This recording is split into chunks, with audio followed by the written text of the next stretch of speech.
Та бүхэнд тэртээ 13 дугаар зуунд Монголын төдийгүй дэлхийн нийслэл болж байсан Хар хорин хот байгуулагдсны 800 жилийн баярын мэндийг дэвшүүлье. Хар хорин хот бол монголчуудыг дэлхийн түүхэнд тамгалан үлдээсэн түүх соёлын хосгүй үнэт өв билээ.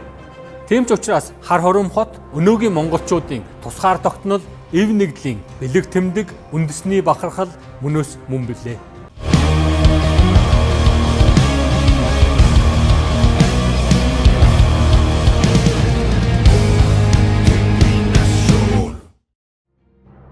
Орчин үеийн техник технологийн дэвшлийг ашиглан Монгол Улсын их сургуулийн багш оюутнууд Хар хорин хотыг виртуал орчинд байгуулсан байна.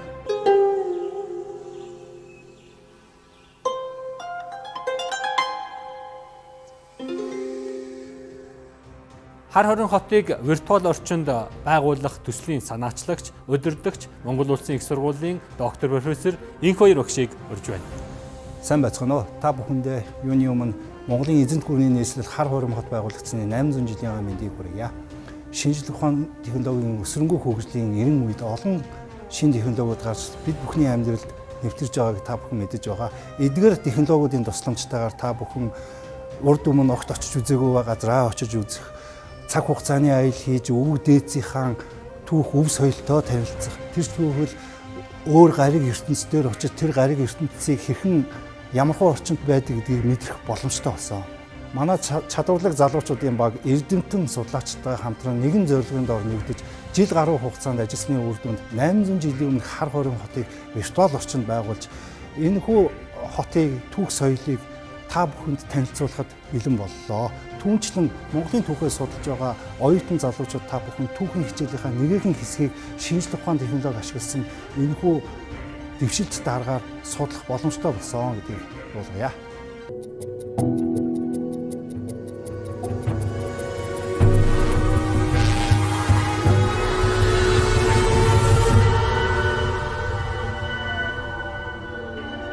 За энэхүү виртуал Хар хорин хотыг байгуулах том ажлын цаана гарсан багийнхаа хамт олонд баярлалт талархснаа илэрхийлье. Түүнчлэн манай энэхүү төслийг санхүүжүүлсэн шинжлэх ухааны технологийн сан, Rio Tinto Монгол компани болон хамтран ажилласан байгууллага хамт олонд баярлалт талархснаа илэрхийлье. Одоо бүгдээрээ виртуал орчинд байгуулсан Хар хорин хотоор аялцгаая. 1220 онд Эзэн богод Чингис хаан 3 голын бэлчирт байсан Монголын нийслэлийг нүүлгэн Орхон голын хөөнд авчрах зарлиг буулгажээ.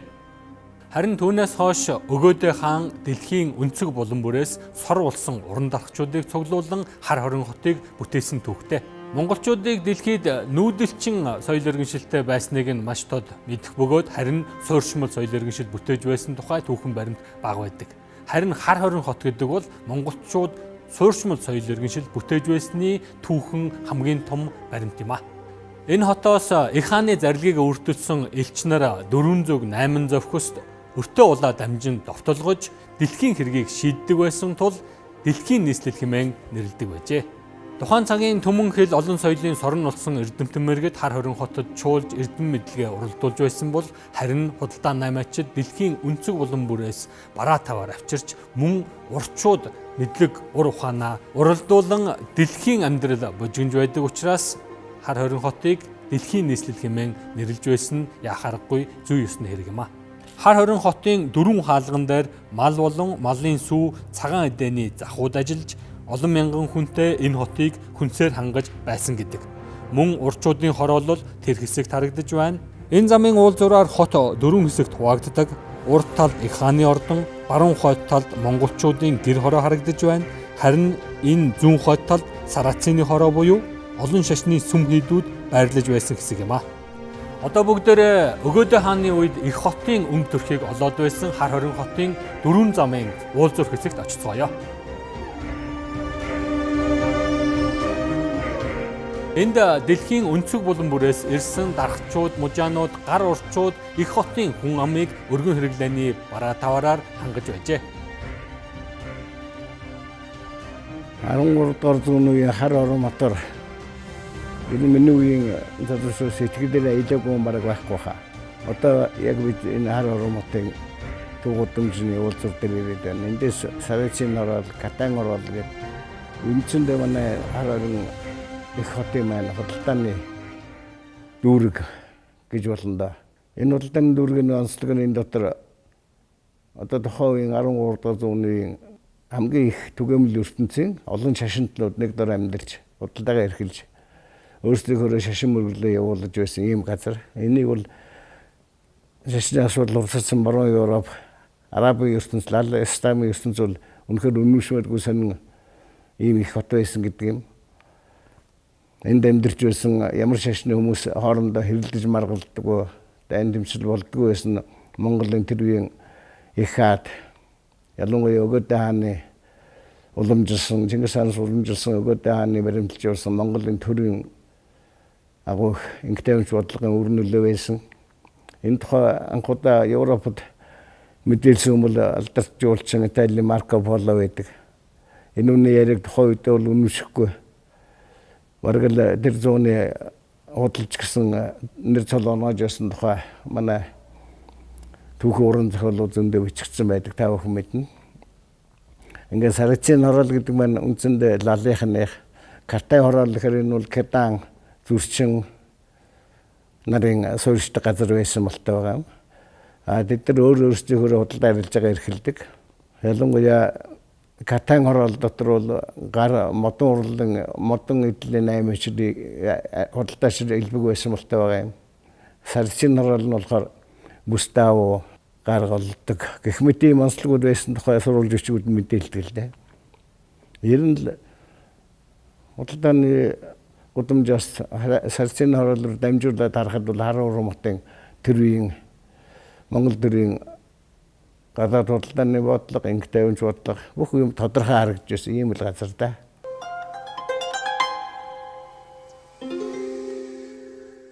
За ингээд цаашаа Хар Урматын маань одоо үндсэн гол зохион байгуулалтын нэг болох монголчуудын хороол. Энэ монголчуудын хороол бол өөрсдөө юуны өмнө цагаан эдэгээр голлож тэгээд одоо улаан эдийн үеийн мах хүнсний зүйлийг одоо нийлүүлдэг. Хар Урмат бол тухайн үед хүн амын хувьд их ариун олон байсан бол та тоомдыг нь бол судлаач гаргасан байдаг. Энийг хангадаг гол үйлчлэг нь бол Хар Урматын тойрон байсан монголчуудын хороол. Одоогийнхаар хэлбэл гэр хороол гэх юм уу та. Ийм хороол байсан. Энэ доторх дэг журам бол үнэхээр онцгой байсан тухай Хар Урматаар аялж явсан гадаадын жуулчид манай өмнө зүгийн Алтан улс болон Сүм улсын элч нарын тухай элч нарын мэдээлэл нь байдаг юм лээ. Ингээд бид нар монголчууд оруулахаар бол зөвхөн нэг амьд зууж оршин сууж байсан хүмүүсүүд биш үйлдвэрлэлийг эрчимтэй эрхэлж байсан. Ялангуяа тухайн үед Хар Урматын бүтээн байгуулалтад зориулсан янз бүрийн керамик эдэл, шатаамал, тоосгууд юм уу барилгын хэв хийцүүдийг хийхлээр монголчууд төлхөө ажиллаж байсан. Ийм баримт бол сүүлийн археологи олдор их илбэг олдож байгаа. Энэ их сайхан хэрэгэ.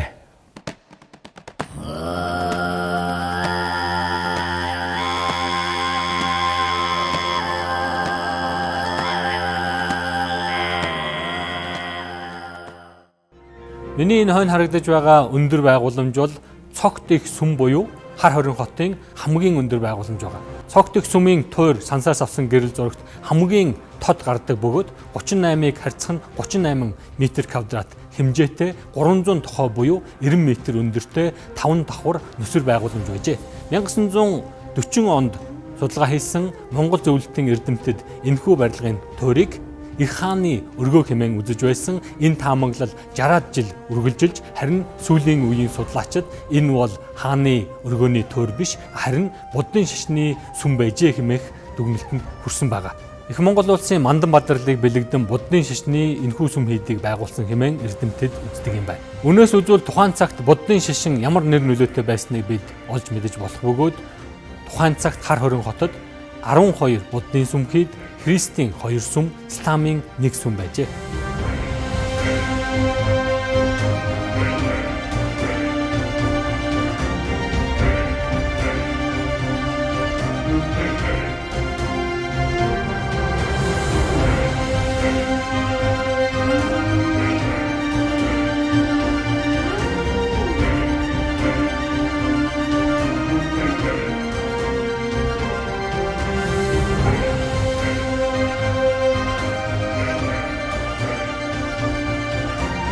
Бид Монголын эртний нийслэл хар хором хотын маш чухал мөнгө үзэмж болсон туршлагын дөрвөд ирээд байна.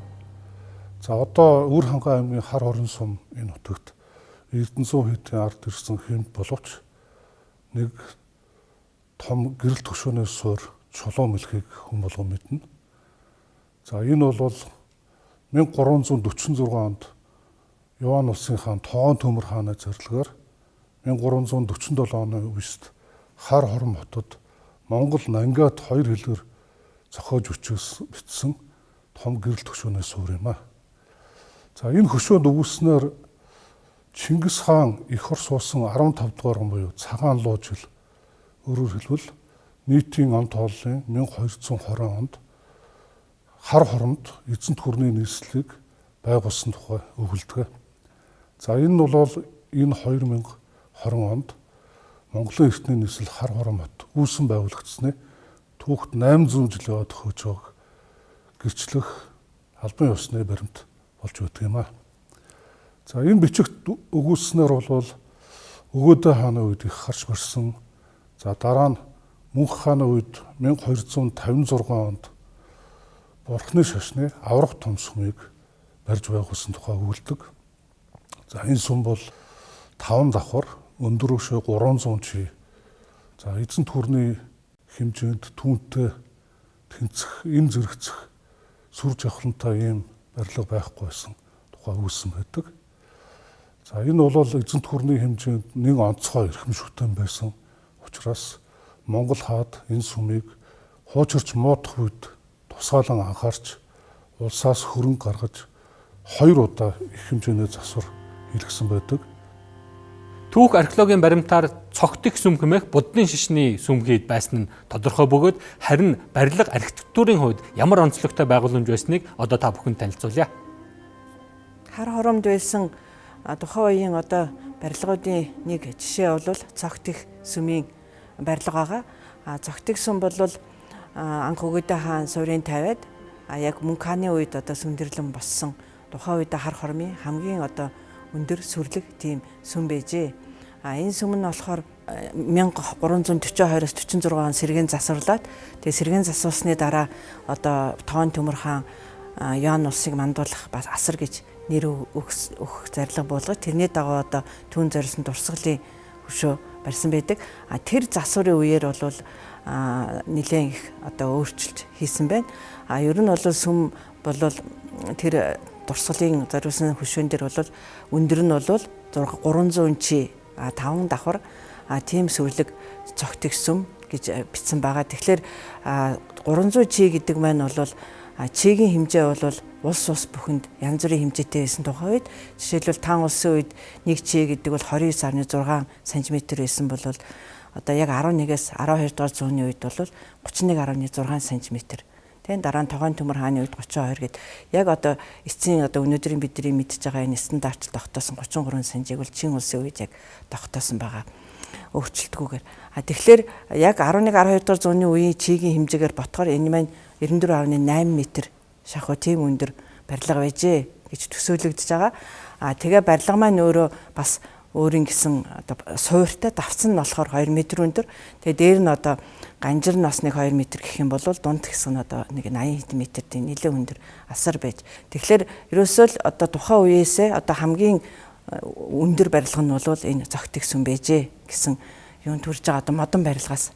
Тэгээд энэ маань өөрөө багнууд нь болохоор яг 64 багантай боловч багнуудын хооронд галхан бол өөр 4.2-оос 4.6, 6.2-оос 6.4 гэсэн ийм алхам муутай. Тэгээд яг тэр энэ яг одоо сүмийн гол хэсэг нь бол 64 багантай. Тэгээд уртлынхаа одоо гонхны хэсгийн багныг оруулах нь бол нийтдээ 70 багантай. Тэгээд 36.7, 36.7 гэсэн юм дөрвөлжин цэвэр тэгшүүнцэгт байгуулалттай үндсэн барилга. Энэ нь юу гэсэн үг вэ гэхээр одоо яг энэ тэгшүүнцэгт байгуулалт юу бол угаасаа ийм шашны одоо буддийн сүм хийдийн барилгад бол маш тохиромжтой байгуулалт. Яагаад гэвэл тэр орон зайн хувьд бол маш тохиромжтой. Дээрээс нь бол нэг давхар нь бол мэдээж бүр 2 давхрын дайны тийм өндөр таацтай. Тэгээд одоо саруулах нь тийм танхим байсан болоод тэд дотор бол одоо 3-4 м тийм том бурхтууд байжээ гэж одоо сурвалж бичсэн байна. Тэгэхээр зохитог сүмийн одоо байгуултаас биднэрт одоо өнөөдөр мэдгэж байгаа яг байгуулт яг тэр өнөөдөр байгаа байгуултын тэр тэнхлэгнийх нь хэмжээ байгуултаар үсгээр энэ багнуудаа болохоор яг дөрөв ингэж багцлаад дөрөв игнэгээр ингэж төлөвлөсөн байдаг. Тэгэхээр ийм одоо багныг ингэж багцлж ингэж дөрөв нь ингэж багцлаад ийм төлөвлөсөн төлөвлөлт бол ер нь байдгүй. Тэгээд энэ төлөвлөлт нь бол одоо өнөөдөр бүр 19-р зуун хүртэл одоо яг ингэж төлөвлөж ирсэн нэг жишээ бол тэр яг тэр үндэсний сүмийн байгуулалтын дээр бас харагддаг л да. Тэгэхээр энэ бол яг манай үндэсний нэг тэр багнуудын төлөвлөх тэр юу арга нь бас нэг арай өөр. Тэгээд угаасаа энэ дөрвөлжин гэдэг юу бол одоо буддийн шашны нэг хот мандлаас бас үүсэлтэй. Тэгээ хот мандлыг одоо яг дөрвөлжин төлөвлөхөд яг тэр одоо бурхны шашны сүм дуунуудыг бас яг тийм хотл мандлаас үүдэлж төлөвлөж байжээ. Гадна талдаа бол дээвэр нь бол юун дээвэртэй ногоон паалантай ваарн дээвэртэй байж яг тэр 1342-46 оны засварын үед бол хамгийн дээдлийн 5 дахь дээврийг бол тийм алтцсан байна. Тэр ганжир дээврээ алтцсан. Ингэж хамгийн дээдлийнхаа давхрыг алтддаг ганжирдаг бол одоо бас л 19-р зуун хүртэл манай тийм буддийн сүм дууны барилга доламжлагдж ирсэн. Тэгэхээр бусад давхрууд нь бол ногоон паалантай дээвэртэй байсан. Тэр ногоон паалантай дээвэр бол одоо яг манай их Монгол улсын үед ялангуяа тэр юу одоо энэ хар хором хотын байгуулалт үйл тийм паалантай ваарн дээврийг маш их хэрэгжилж исэн. Тэр одоо их хаан балгас хотыг бол маш олон өнгийн улаан, ногоон, шарам, хүүх тийм паалантай ваарн дээвэртэй байсан талаар марк болоо тэмдэглэсэн байдаг. Зохитог сүм маань өөрөө 3 талдаа хаалгатай байсан. Яг одоо гол сүмийн хаалга нь болохоор өөрийн гэсэн тийм гонхон сарвчтай. Ерөнхийдөө бол зохитог сүм юу л ялэг одоо зөв өмнө зүг харуулж барьсан. Одоо яг Монголын уламжлалаар. Тэгээд гонхон нь бол яг одоо голын сүмийн гол хаалганых нь гонхонтой, бусд нь бол гонхонгүй. Тэгээд тэр гол хаалганыхаа гонхонд тэгээд оруулаад одоо бүх нийтдээ нэг 42.5 харьцан 61.9 хэмжээтэй одоо урагшаага арай урт тийм одоо өндөр давцан дээр байрлуулсан байсан байна. Тэгэхээр тэр давцангаас буугаад доотлих нь одоо талбай дээр бол тэр яс мэлхийн хөршөө дурсгалын хөршөө байсан. Тэнд харагдаж байгаа алтан шаргал дээвэртэй байгууламж бол Түмэн амгаланд хэмээх их орд бөгөөд Монгол хаадын байгуулсан бас нэгэн гайхамшиг юм аа.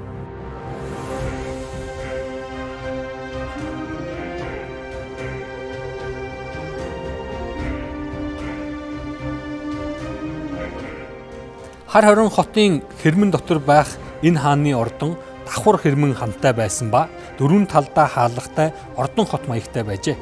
Ордны суурийг 2 м гаруй өндөр хиймэл дэвсэг бүтээн дээр нь барьсан нь монголчууд их хаанаа хэрхэн дээдэлдэг байсныг илхнээ илтгэнэ.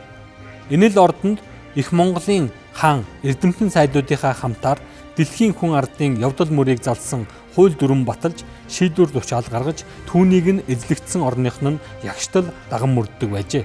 Энэхүү ордон хотын хэрмэн хашааны хойморт хааны ордон байрлаж хоёр талд нь ордны барилгаас арай багавтар хоёр барилга түүний өмнө химэл нуур усны мандал дээр хаад хатад амран суудаг сүйдвэрч байжээ. Ордны барилга өмнөө өндөр шаттай гол хаалга болон ордныхаа нь багнууд үцэглэнт сайхан хэ чимэглэлтэй байжээ. Монголын эзэнт гүрний нийслэл хар хором хотын үзэгдэнд барилга байгууламжийн нэг нь яхаа аргагүй өгөөдөө хааны Түмэн амгаланд ордон байдаг юм аа. Хэдийгээр энэ ордны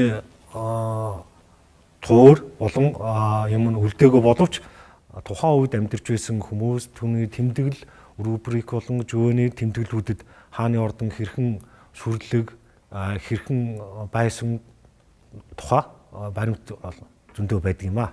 Энэ хааны ордонг бариулах болсон шалтгаан буюу хааны ордны барилга байгууламж нь бусад барилга хааны хар хором хотоос арай өөр мэс хэв шинжтэй буюу Монгол сэтгэлгээ энэ ч орсон байдаг гол онцлогтой. Энэ хааны ордныг ярихын тулд монголчуудын уран барилга буюу монголчуудын хэв шинж ойлголтоос шалтгаалж байгаа. Хэдийгээр хар хороо хотод христийн болон лалын буддийн сүмүүд байж идэг боловч хааны ордон бол монгол сэтгэлгээтэй сүм байсан юм аа. Энэ хүү барилга нь бол барилгыг одоо хэдийгээр туур улс хуурн байхгүй боловч тухайн үед амьдарч байсан, тухайн үед үлдсэн баримтсэлд Жуаныгийн юм уу рубрикийн тэмдэглэсэн тэмдэглэлт бол үлдсэн байдаг юм а. Хэдийгээр одоо бид энэ барилгыг төсөөлөн гаргахдаа орт тас юмнаас гаргасангүй уртаа сууртаа үзэж харж манай үеийн эрдэмтэн мэрэгд багш нарын судалгаа дээр нь манай зураач урчууд тоогийн уран барилга Төмөн амгалан тааны ордонг ямар байсныг нь төсөөлөн гаргасан байдаг юм а.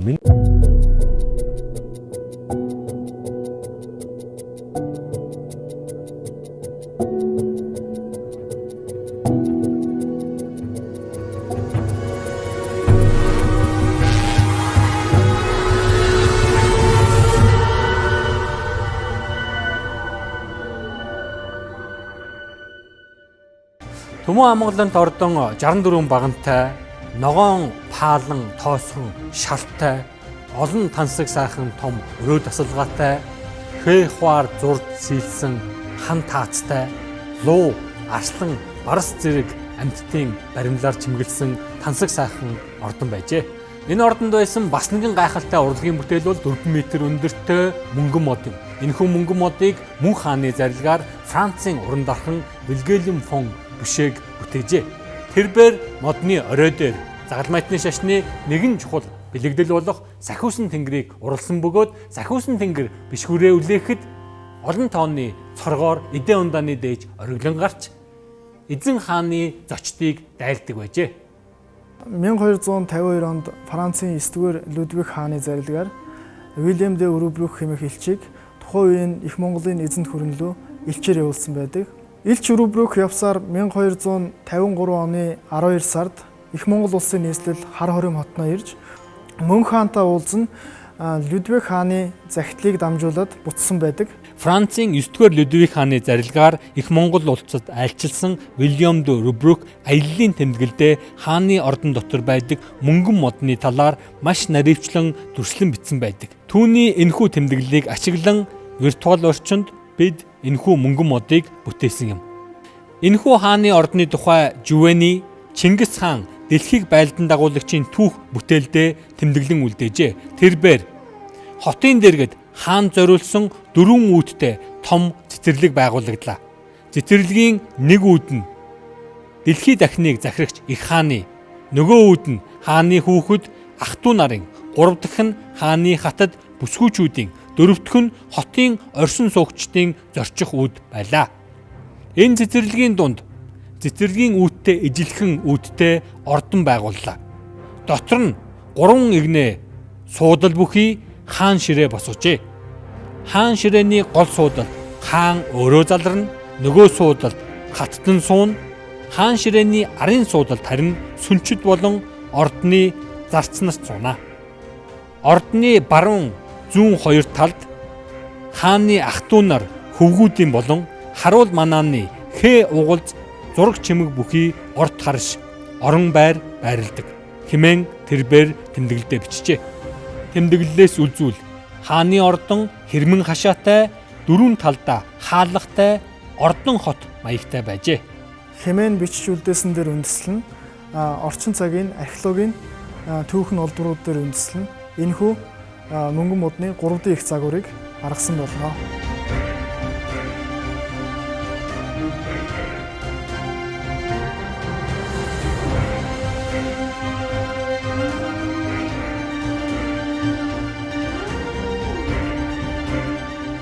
Гэхдээ 800 жилийн өмнө байгуулагдсан эзэнт гүрний нийслэл Хар хором хотоор бидэнтэй хамт аялсан үзэгч та бүхэндээ баярлалаа. VR технологи нь бидэнд түүх соёлоо хадгалан үлдээх хязгааргүй их боломжийг олгож байна. Бид цаашдаа Монголын анхны төр тулс Хүннү гүрний нийслэл Луут хот, Уугарын Харвалгас, Хувьсгалын өмнөх нийслэл хүрээ 1960-70 оны нийслэл хотыг виртуал орчинд бүтээж үзэгч та бүхэндээ хүргэх болно. Эдгээр бүтээлүүдээр бид техник технологийн дэвшлиг ашиглан түүх соёлоо хадгалан үлдээхийг уриалж байна.